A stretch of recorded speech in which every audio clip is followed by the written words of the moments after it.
से पहले सो जाता है और सूर्य उदय के बाद तक जागता है, तो ऐसे घर में एक ना एक दिन गरीबी जरूर आती है। जो माताएं गाय का भोग नहीं लगाती, जो माताएं अग्नि का भोग नहीं लगाती, उनके भी घर में एक ना एक दिन गरीबी आती है। आग और गाय का भोग जरूर लगाना चाहिए। आग का भोग मीठे से लगता जे नहीं, 2 चमचा तुमने दार आग में। मिष्ठान का भोग जैसे रोटी में घी लगाया, शक्कर ना हो तो गुड़ लगा लो और अग्नि का भोग लगाओ। जो लोग अग्नि का भोग नित्य माताएं लगाती हैं, उनके घर में कभी आग नहीं लगती।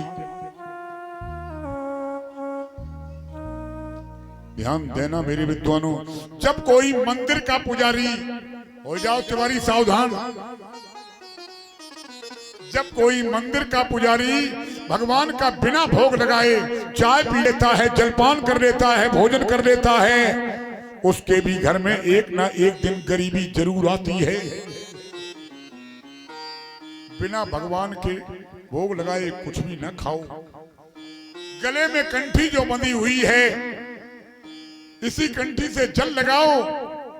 जल भी पीना है तो तुलसी की कंठी में स्पर्श करो और तब जल का पान करो। ध्यान देना मेरे विद्वानों, जब कोई मंदिर का पुजारी भगवान का बिना भोग लगाए भोजन पा लेता है, जलपान कर लेता है, भागवत में लिखा है सुदामा चरित्र में, उसके घर में एक ना एक दिन गरीबी जरूर आती है। और गरीबी कब आती है? जिसके घर में दरवाजे पर मेहमान बैठा हो, अतिथि बैठा हो, और तुमने अगर उसको जलपान न कराया और भीतर चले गए, खुद खा के आए और मुंह और पोंछे आए। भागवत में लिखा है दुबे जी, उसके घर में एक ना एक दिन गरीबी जरूर आती है। जो बहुएं अपने सास ससुर को भोजन नहीं देती या देती भी हैं तो खुद करने के बाद देती हैं, ऐसे घर में भी गरीबी आती है। जो बाद वाली रोटी कुत्ते को नहीं देते,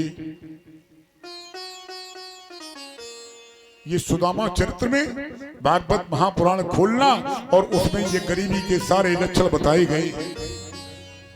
जो बाद वाली रोटी कुत्ते को नहीं देते, उनके भी घर में एक ना एक दिन गरीबी आती है।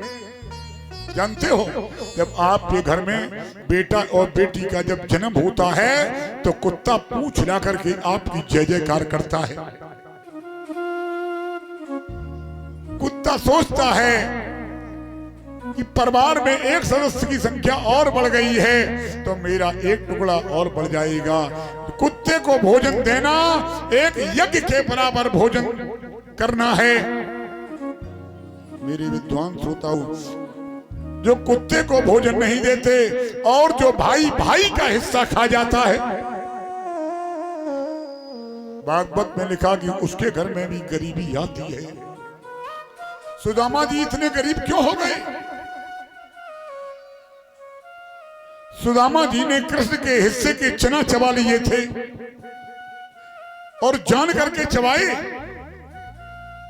वो चना एक ब्राह्मणी के घर में थे और एक चोर ने उसको चुरा लिया, तो ब्राह्मणी ने श्राप दे दिया था कि मेरे घर के चना जो व्यक्ति खाएगा वो गरीब हो जाएगा।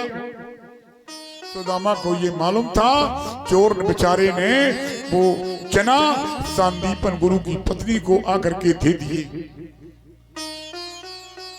और सांदीपन गुरु की पत्नी ने आदेश दिया कि तुम और कृष्ण दोनों लोग चले जाओ, जंगल से लकड़ी ले आना और ये भूख लगे तो चना खा लेना। लेकिन सुदामा जी ने सोचा, मैं चाहे भले ही गरीब क्यों ना हो जाऊं, लेकिन मेरे मित्र पर आपत्ति नहीं आनी चाहिए, क्योंकि जेना मित्र दुख होए दुखारी,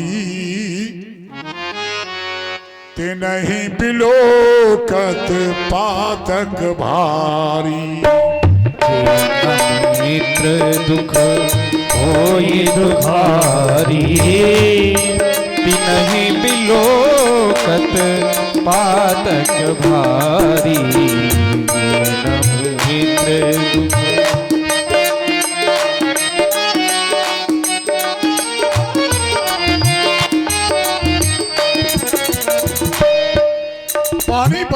लगा, लकड़ी लेकर के चले, वृक्ष की खो में घुस गए।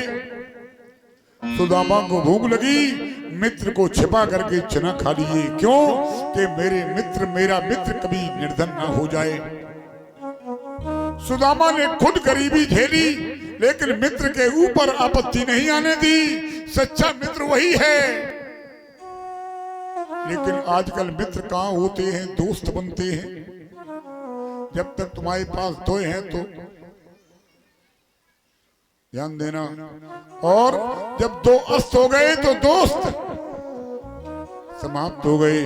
मेरे कहने का भाव ये है कि सुदामा जी गरीब हो गए, उनके छोटा बेटा बेहोश होकर के गिर पड़ा।